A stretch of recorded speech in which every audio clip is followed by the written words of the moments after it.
Hello, hi எல்லாம் எப்படி இருக்கீங்க? ஒரு வழியாக கடல முளைச்சிக்கிச்சிங்க.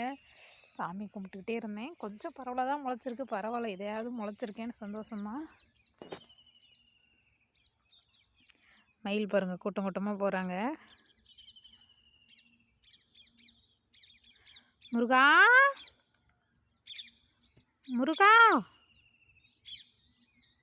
அவங்களாம் திரும்பி கூட பார்க்க மாட்டேங்கிறாங்க. இதோ இப்போ கொஞ்சம் பரவாயில்ல தான் முளைச்சிருக்கு. பரவாயில்ல, கடவுள் புண்ணியத்தில் இதாவது முளைச்சிதே அப்படின்னு சந்தோஷம் படணும். இதுலேயே வெங்காயமும் நட்டுட்ருக்கேங்க. சும்மா ஒரு 2 கரை நட்டேன் வீட்டு செலவுக்காக.